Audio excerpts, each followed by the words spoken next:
It's Friday, August 22nd, 2025, and I'm stepping foot in my Grandma Winter's house one last time. After nearly a decade being unoccupied and following a tragic family loss, we all decided that it's time to demolish the house. And as a final act of catharsis and with my family's blessing, I'm spending the entire day in this house creating and reflecting on how pivotal this space and my grandmother have been in my life. I don't know where these vacant rooms, dusty hallways, or childhood memories will take me. However, I know this house will live on long after it's gone.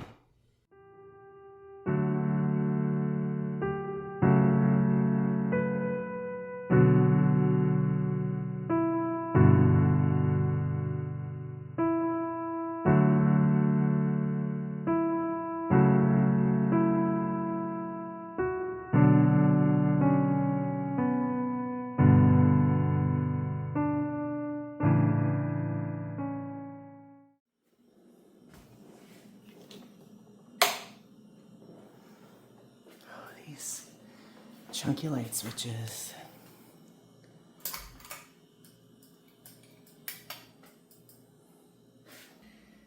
I am in my Grandma Winter's house. My Grandma Winter passed away 22 years ago. I grew up in this house. And in the span of a couple of months, this space will cease to exist. I grew up here. I spent almost every day here with my grandmother. And the family has decided, after some extenuating circumstances, to demolish the home. And I respect their decision. But I just wanted to take one last afternoon here. It's just really surreal to be in a place where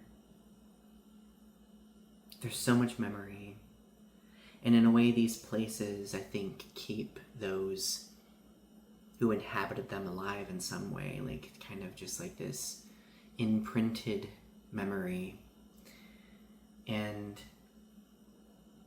when I found out about the potential demolition about a year ago, it was a lot for me to process.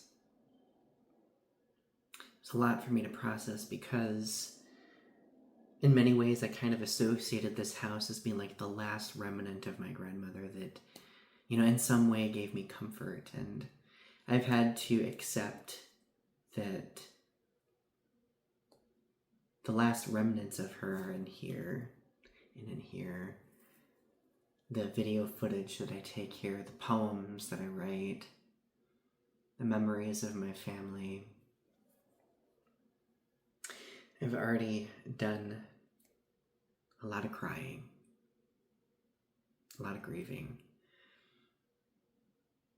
but I'm grateful that I at least have one last chance to spend some time here. This is where she always sat. She always sat here drinking a cup of tea, looking out the window, usually watching the birds. There was a bird feeder just right out there in the yard. She's just always watching, always waiting for something or someone. And oftentimes I'll walk around the property and I'll look through a window and just half expect to see her silhouette in the window because I just remember it so vividly from when I was a kid. But she would always drink tea. Green tea. Salmon cup. Toast in the morning. School pickup. School bus at 6:45, 7 a.m. And I would get dropped off here at 4:30, or I would watch Kratz Creatures. After that, Wishbone. Where in the World is Carmen Sandiego?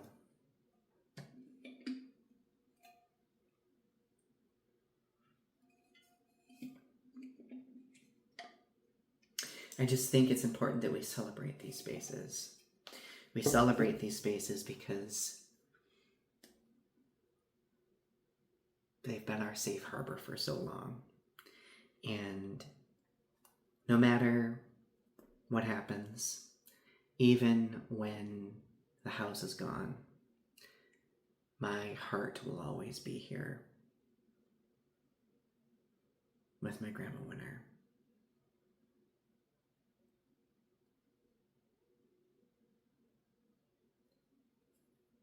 Today I towered over my grandma's kitchen sink, a titan shadow of the 14-year-old I was. Now I'm tall enough to see across the yard. Watermark smudges dot dusty windows, probably left over from last summer's storms. Today, I saw myself through dried rain trails, a socially awkward kid sitting under Grandma's crooked jack pine, speaking to birds and never believing this could happen. Years ago, it seemed so easy. There were no empty "how are yous?" There were no distraught half-nods or forced smiles gluing our shattered pieces together. Today I shaped my clay lips and baked them into a smile. Today I said what I needed to say to everyone, the empty "how are you?" As I stared out that window, I realized the dusty rain trails were the tears we refused to shed. The cement we forced our eyes open with. Sometimes our collective, evasive putty is thicker than the blood we share. Fingerprints are fossils on countertops, and the thermostat has forgotten its function. Each room sits preserved like abandoned museum exhibits, and the walls creak as they awaken with my footfalls. The house stirs back, but strains to breathe. One final tour to Grandma's house. She used to sit there all the time.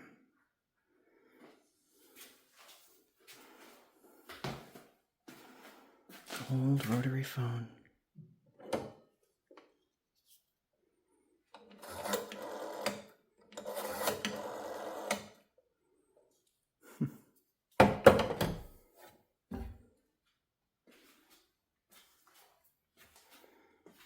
There used to be a big cabinet right there.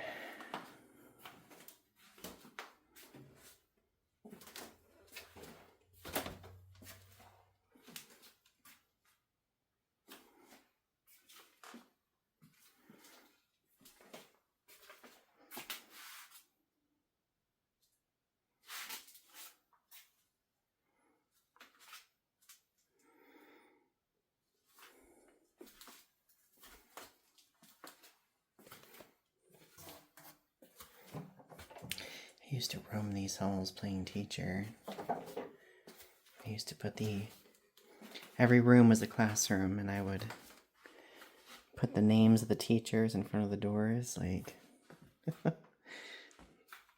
This was Grandma's bedroom. Listen to the sounds of the house.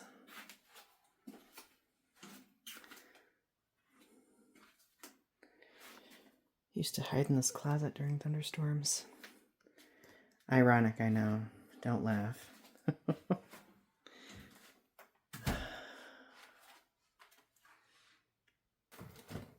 This was the bathroom.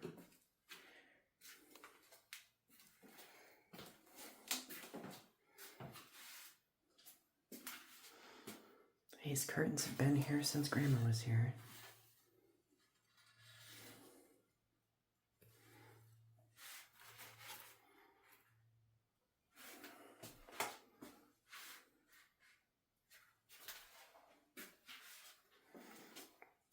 This flooring is the same.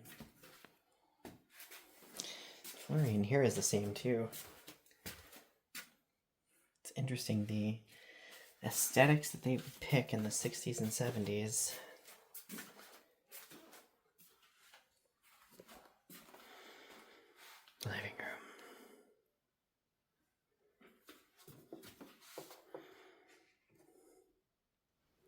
can see the outline where my chalkboard would hang when I was pretending to be a teacher when I was a kid.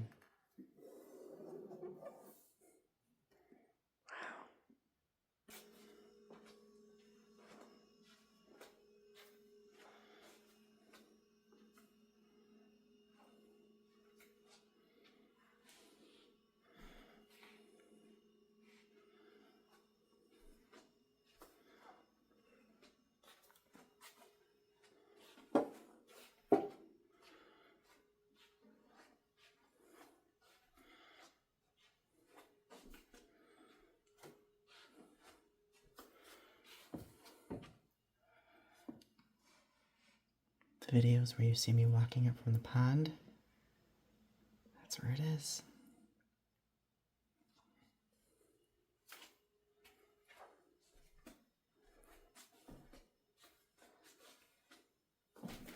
The house, of course, looks quite different than it did when my grandma was here. My uncle lived here for a time, and my Uncle Wayne, and transformed the house. Did some renovating.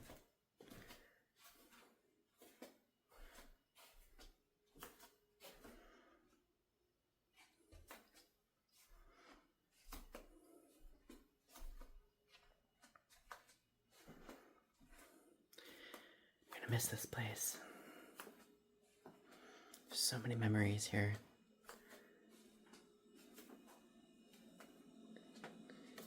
My father's voice lingers in the background and speaks to the beat of these dry 1960 beams. I take out my phone to capture this place and smile at its futuristic glow that's out of place. But I must record to remember.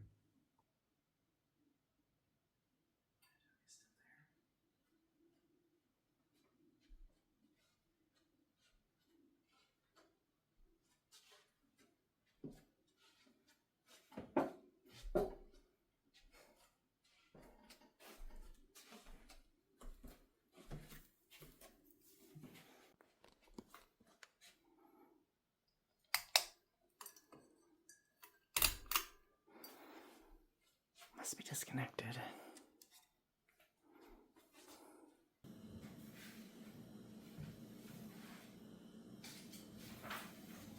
A child tapes fallen leaves back to trees because he can't bear to watch them die. Dreams he's kept them alive. A woman flips through smudged scrapbook pages because she kept her former lover's roses preserved in non-stick coffins. A man stuffs the dog he had for 15 years, tortured by his calculated euthanasia, all to keep his eyes open. A teenager pins the butterflies across her car's grill in boxes to keep them beautiful, imagines they still fly. The embalmer repaints smiles on cold faces and prepares the deceased for one last performance, still presentable even in death.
A poem for Grandma. Hello, matriarch, from the other side, alive, keeping your memory cataloged in each stride, sun with inexhaustible time.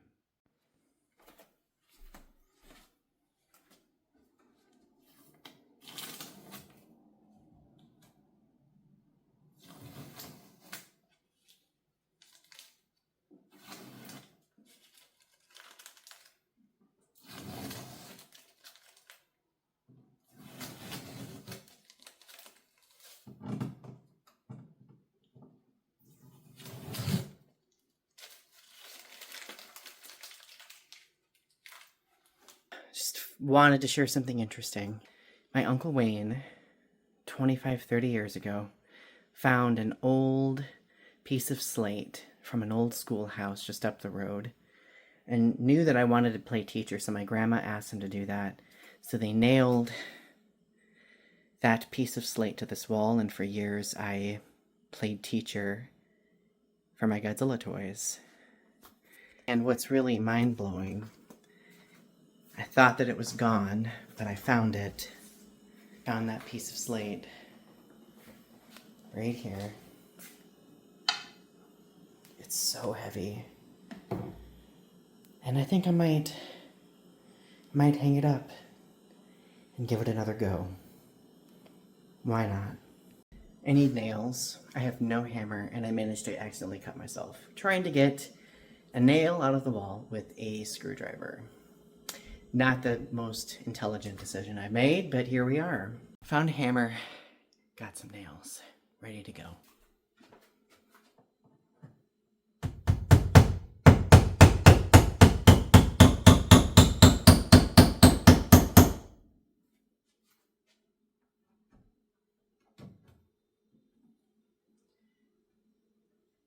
Nail's kind of thin, but I think it'll work.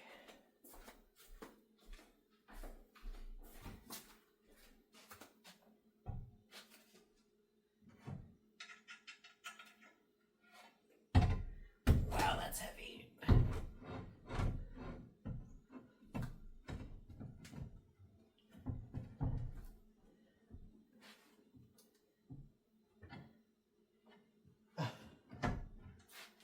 I have to get out the other thing again.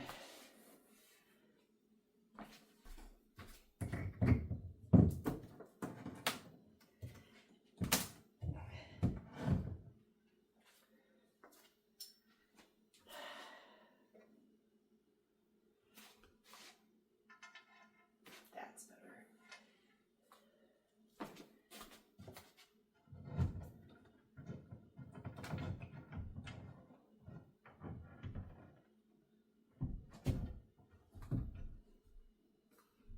I just have to be gentle.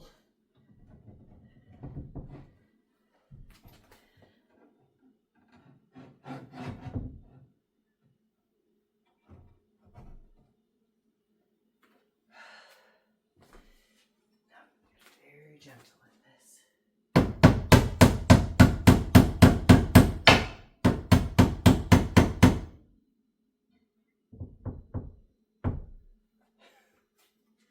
Did it. So you're probably wondering, why am I doing any of this? I don't know. With this being the last time in this house, I'm just really kind of just losing myself in the creativity that comes with nostalgia. And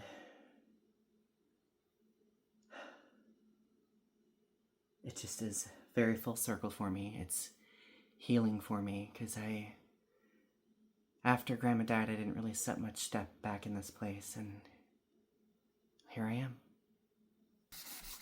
This is so weird, because last time this chalkboard was here, I was like this tall, and I remember it being even with my eyes, and now here I am, towering over it, and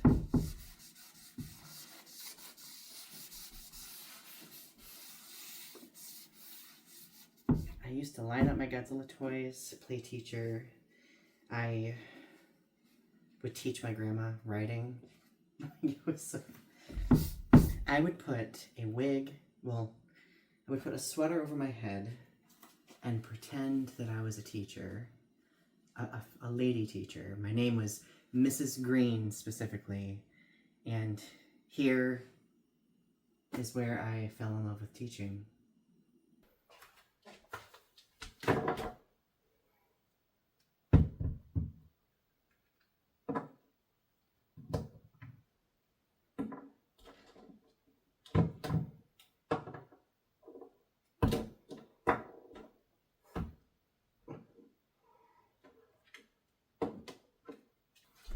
Found some old chalk.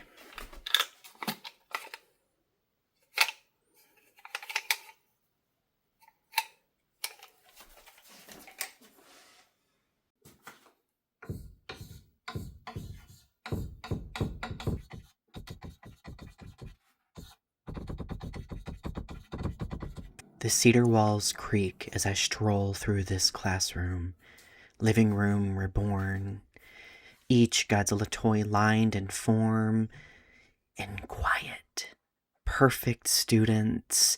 The broken chalkboard taken from the old schoolhouse slaps against the wall as I etch cursive practice and names of planets ordered. I call on students, flip the sweater on my head like a mane of hair, and as my grandma listens, I rock to the squeak of her chair. Here's a haiku I wrote. Wonder still lingers in these cedar walls, untouched and Eden preserved. When I come home, I travel between the bends and pavement rivers and follow the sunset as it dips toward white pine tree lines whose tightened arms threaten to swallow the day. When I come home, a sullen beast crawls into my sternum and steers my eyes toward all things derelict. The rusted tractor overgrown in the field, unsure of its color, the fresh tree stumps left from a summer storm, the twisted deer carcass tossed along the roadside, and the decaying houses left by families who haven't seen each other since the deaths of grandparents. When I come home, tattered Confederate flags hang on naked limbs just outside the somnolent town. And when I come home, the cats slink to their food bowls, no longer thrilled by the hunt, and my tired parents retire to their ends of the house while I, seeing these places through teenage eyes, walk these trails with hope that memories never die.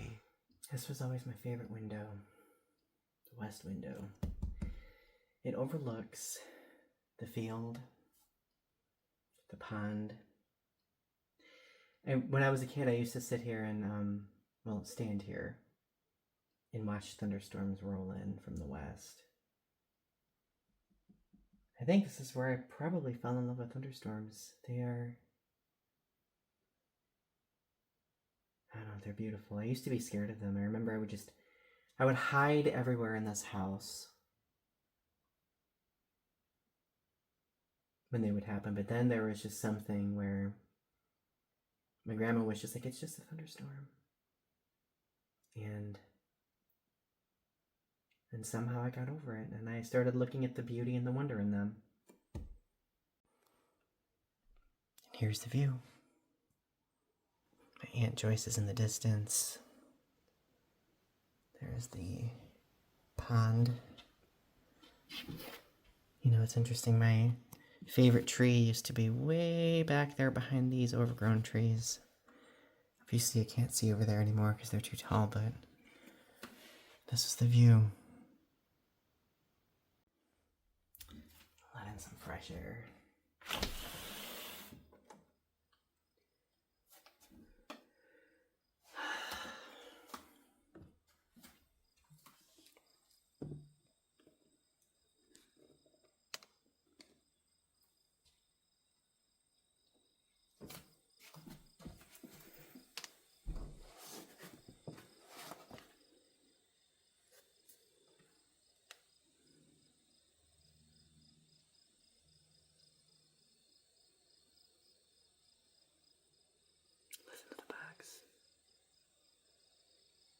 and the trees.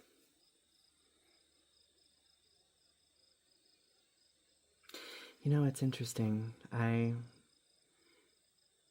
think as kids we do develop a lot of hyperfixations.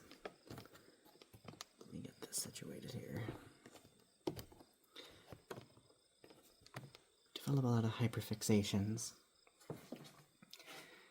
And for me, I always just would stand and sit for hours, just watching the shapes of trees as they would blow in the wind. And I think that's kind of where, like, a lot of the poetry, like my nature poetry comes from, is just, like, observing nature. It probably sounds cringe, and it sometimes nostalgia and memory is just laden with cringe, but you don't really forget those things that imprint on you when you're a kid. And I had so much trauma in some aspects of my childhood that, like, I just found solace in these spaces, like being here in Grandma's house and just watching and listening to the trees, the birds, the bugs.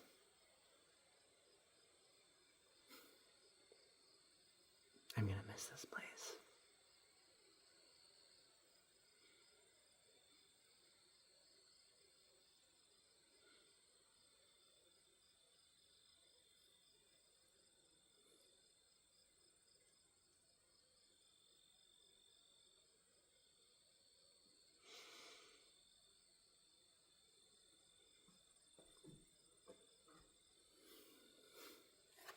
Oh, I have something I want to show you.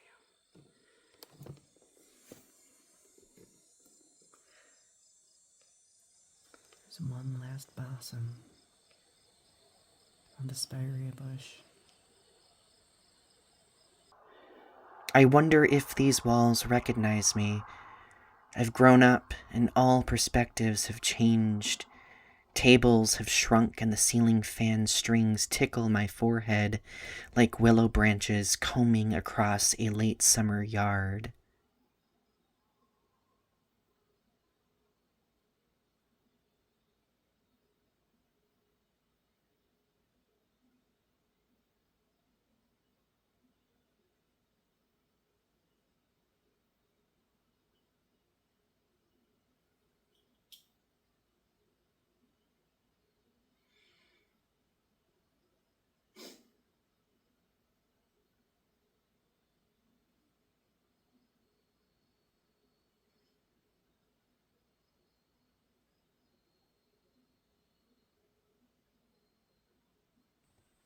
I began a sprout on a warm spring afternoon, and while the sun sank far beyond this western field, she sat, a sun hat her shield.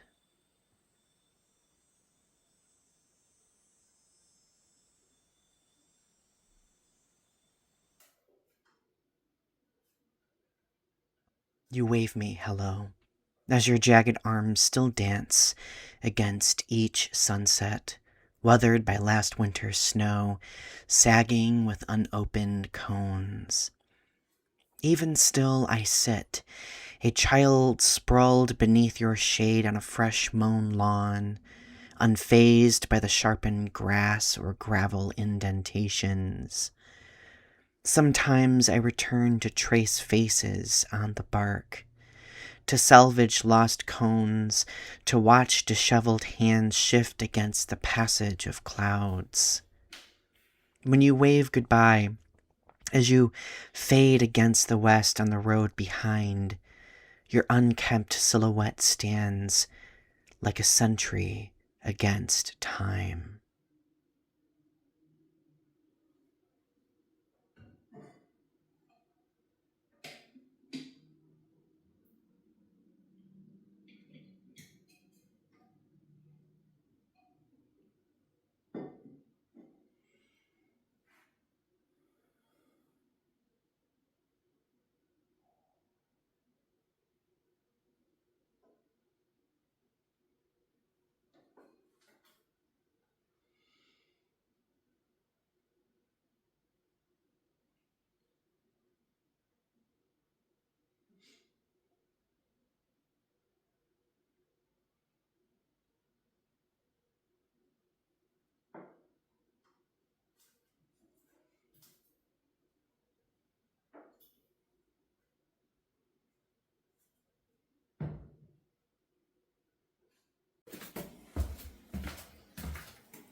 This is where I sat when I wrote. Well, when I was inspired to write Basement Geranium. That's where the wood stove used to be. It's where we used to throw wood into the basement here for Grandma so she could stoke the wood stove.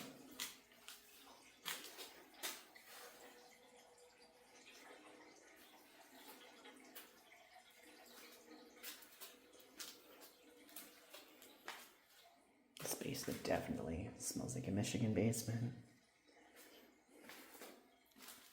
It's where Grandma's old cannery was.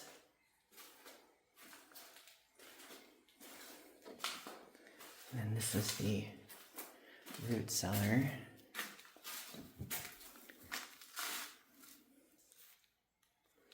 It's really hard to see in here. It's a root cellar.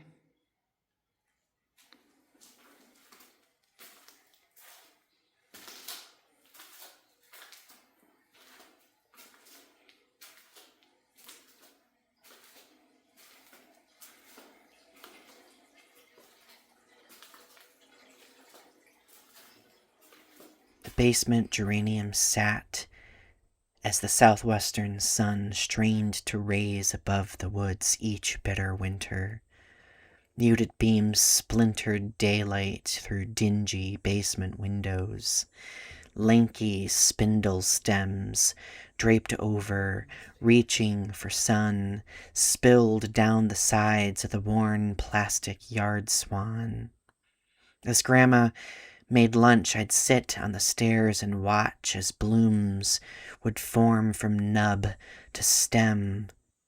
Blink, the cold had no power here. It'd always flower again.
As I sit here for the last time in my grandma's house, I am thinking about 5 things I would tell her if she were still here. But in many ways, these are things that I have told her over the years, just in thoughts. Number 1, I still love gardening. I still remember everything she taught me about the trees, the plants, flowers, and birds. Every year I have a garden. And I always feel closer to the planet and her when I am amongst the plants. Number 2, that I think about her every day. Every day. Number 3, that I'm happy. I am 2 months away from getting married to the love of my life. And truthfully, even though back then it was like the 90s and the early 2000s, I wasn't out. But I knew she saw who I was. And I knew that she could see through the facades that I would create.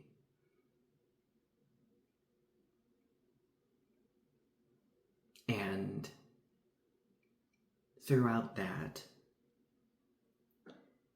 I knew that she loved me regardless and would still love me. And I know that if she were here 22 years later, she would accept me as I am and celebrate the person I've become. Which leads me to number 4. What she taught me has shaped me into the teacher, activist, and person I am today. Because at that early age, she just encouraged me to just be myself, to love. She taught me wisdom. I think when I was a kid, I always would have people be like, you act like an old woman, you have an old soul. I would spend so much time here at my grandma's house, and I think that I would often kind of take on a lot of her characteristics. And I think that I just developed like a discernment as a result. And I value that to this day because it's helped me just see situations and people as they are. And number 5, last but not least, I would tell my grandmother, no matter where I am, I carry her and home with me. Found an old photo album I've never seen before. The Dying Bird. 1. Door slam, window thump. These feet scuffled, feathers flew across the lawn. Float, downy down, ash fluttering on grass, a bird on its back. 2. Tiny fingers scooped the stressed sparrow from the ground. It gasped, then sat until its beak slowly shut, while darkened eyes froze open. 3. It wasn't your fault, Grandma consoled from afar. I brought her the bird, let the rain fall from my eyes as I understood dying.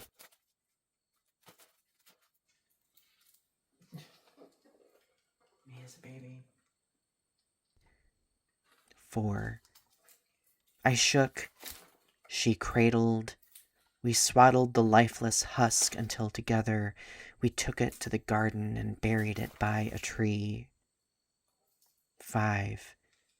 Grandma's glassy eye stared out across the field as if in prayer, while I felt myself age more until I laid blame to rest.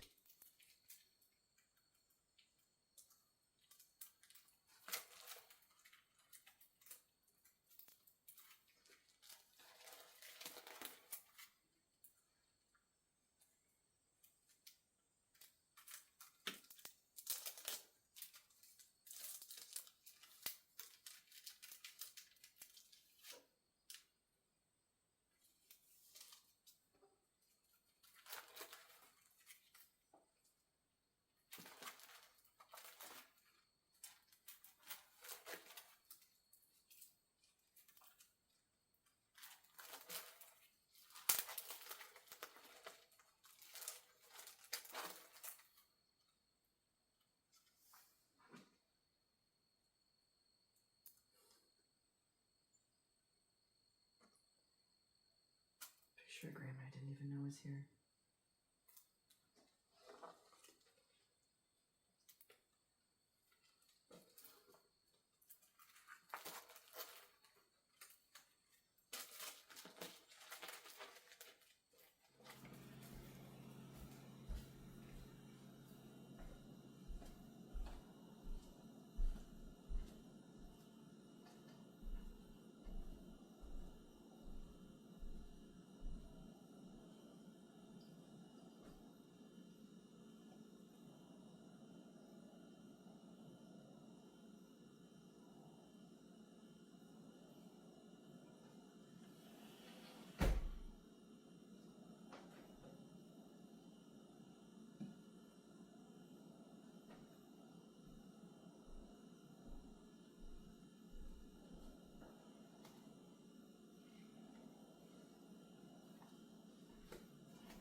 At first, I'm a time traveler, but so much is the same.